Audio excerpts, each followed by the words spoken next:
વાર્તા નામ છે ટીડા જાણકાર। એક સરસ મજાનું ગામ હતું। તે ગામમાં ટીડા જાણકાર રહે। તેને કઈ કામ ન હતું એટલે તે જે જોવાનું હતું તે યાદ રહી જાય। એક દિવસ બીજે ગામ જવાનું થયું તો તે સામાન ભરીને બીજે ગામ નીકળવા ગયા તો તેને બે ધોળા બળદ મળ્યા રસ્તામાં। તો ત્યાંથી તેને યાદ આવી ગઈ બે ધોળા બળદ। પછી ત્યાં તે ગામમાં પહોંચ્યા। ભોળાભાઈના ઘરે ઉતારો કર્યો તો ભોળાભાઈને પૂછે કે કાંઈ કોઈને મુશ્કેલ નથી ને? કે મને હું તો બધું જાણું છું। તો ભોળાભાઈ કહે એક રાજુભાઈ આવ્યા તો એ કહેતા હતા કે મારા બે ધોળા બળદ ખવાણા છે। તો ટીડો જાણકાર આમ ફોનમાં જોઈને આમ કહે અમારા બે ધોળા બળદ આસામની સીમના ખેતરમાં છે, ત્યાં જોઈ આવો। ત્યાં જ મળી ગયા તો તે બહુ ખુશ થયા। તો પછી ભોળાભાઈ તેની પરીક્ષા લેવા કહ્યું કે આમ તેમ જવાબ દઈ દે, અઠે કઠે દઈ દે। પછી તે જવાબ દેવા કહ્યું કે આજે અમારા ઘરમાં કેટલા રોટલા ઘડાના છે। ટીડાજીને કંઈ કામ ન હતું એટલે તે રોટલીના ટપાકા ગણતા હતા તે તેને યાદ રહી ગયા। પછી તે કીધું આજ તમારા ઘરમાં 13 રોટલા ઘડાના છે। તો પછી ભોળાભાઈ પૂછે તેની પત્નીને એલી આપણા ઘરમાં 13 રોટલા ઘડાના છે? તો ભોળી બેન કહે હા આપણા ઘરમાં 13 રોટલા જ ઘડાના છે। તો ટીડા જાણકારને રાજી થઈ ગઈ, સાચું જ પડ્યું। પછી તો તે વાત બહુ ફેલાઈ ગઈ। તે વાત રાજાની નગરીમાં ગઈ તો રાજાની રાણીનો 9 લાખો હાર ખોવાનો હતો। તો રાજાએ ટીડા જાણકારને બોલાવ્યા। પછી કે ટીડા જાણકાર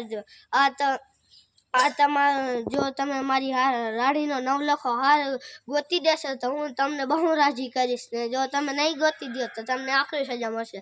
તો રાજા કહે તું અહીંયા જ રહે, તું ક્યાંક ભાગી જાય મારે તને ક્યાં ગોતવા જાવું? તો પછી ટીડાજી કહે છે હાલો એક રાતનો સમય દો। તો રાજા કહે અહીંયા રહી જા। તો એક રાત ત્યાં રહ્યા,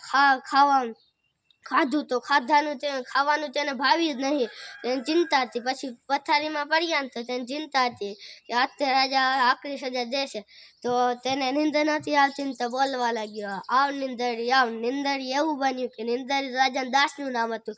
તો નીંદરીને લાગ્યું કે મને ટીડાજીને મને મારું નામ યાદ ખબર પડી ગયું છે કે હવે રાજા મને આખરી સજા દેશે, રાજા ફાંસી દઈ દેશે, એટલે હું ટીડાજીને કહી દઉં।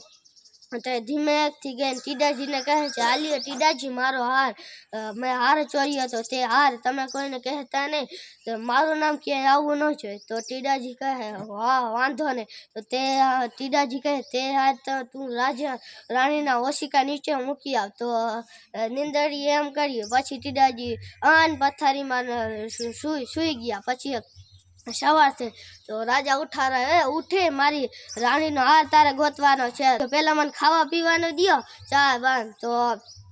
તો રાજાએ તેને નવી વાનગી ને બધું ચા ને બધું દીધું। તો ટીડાજીએ ખાઈને કીધું તમારી રાણીનો હાર ઓશિકા નીચે છે રાણીના। તો 3-4 સૈનિક ગયા ભાલા અને તલવારો લઈને ત્યાં જ હતું।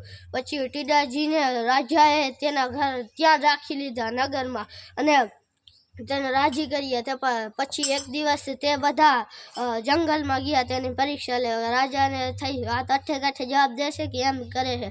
તો ગયા પછી જંગલમાં તો ટીડાજીનું ધ્યાન આમ તેમ ભટકતું હતું। તો રાજાએ મુઠ્ઠીમાં ટીટ પકડી લીધી। પછી રાજા કહે અમારી મુઠ્ઠીમાં શું છે? પછી ટીડાજી તો કહે હાથે કઠે દઈ દીધું। આ કેમ કર્યું? તો ટીડાજી કહે 13 ટપાકા કરતા 13 જ મર્યા, ધોરી આવટે ધોરી મર્યા, નીંદરી આપ્યો હા રાજા તો ટીડાને માં। તો રાજાને લાગ્યું કે મને ઓલો કહે કે મારી મુઠ્ઠીમાં તીડ છે। તો રાજા કહ્યો અરે વાહ તમને કેમ ખબર પડી કે મારી મુઠ્ઠીમાં તીડ છે? તો ટીડાજી કહે મને જ બધી ખબર, પાતાળમાં કેટલા પથ્થર છે ને એ હું કહી દઉં।